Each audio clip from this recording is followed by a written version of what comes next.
வணக்கம் வியூவர்ஸ், அருமையான ப்ராப்பர்ட்டிங்க. எங்கே தெரியுமா இருக்குது? பருத்திப்பட்டு வேலம்மாள் அகாடமிக்கு பின்னாடி தாங்க, அசோக் நிரஞ்சன் நகர் பக்கத்தில் பாலேரிப்பட்டில் இந்த லேஅவுட் இருக்குது. 7 பிளாட் இருக்குங்க மொத்தம். அது எல்லாமே 800, 900, 1000 அதுக்குள்ளே தாங்க இருக்குது.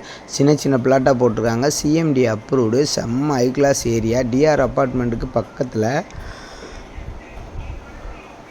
பருத்திப்பட்டு இப்போ வளர்ச்சியை பற்றி உங்களுக்கே தெரியும். நாளுக்கு நாள் வளர்ந்து போயிட்டுருக்க பருத்திப்பட்டு எவர்வின் ஸ்கூலு, கேந்திரிய விகாரு, வேலம்மாள் ஸ்கூலு, மகரிஷி ஸ்கூலு, சைத்தான்யா அகாடமி, ஷாம் அகாடமி, எல்லாமே ஆர்எம்கே ஸ்கூலு எல்லாம் நிறைஞ்ச பகுதி தாங்க இந்த பருத்திப்பட்டு பாலேரிப்பட்டில் இருக்குங்க. 7 பிளாட் இருக்குது. வேணுன்றவங்க டிஸ்கிரிப்ஷன் நம்பர் கால் பண்ணுங்கள். நம்ம சேனலை சப்ஸ்கிரைப் பண்ணுங்கள். கண்டிப்பாக திருவேற்காடு, மாங்காடு, பருத்திப்பட்டு, ஆவடி ஃபுல்லாகவே நம்ம ரியல் எஸ்டேட் பண்ணிகிட்ருக்கோம். கண்டிப்பாக உங்களுக்கு இந்த பிளாட்டு பிடிக்கும்.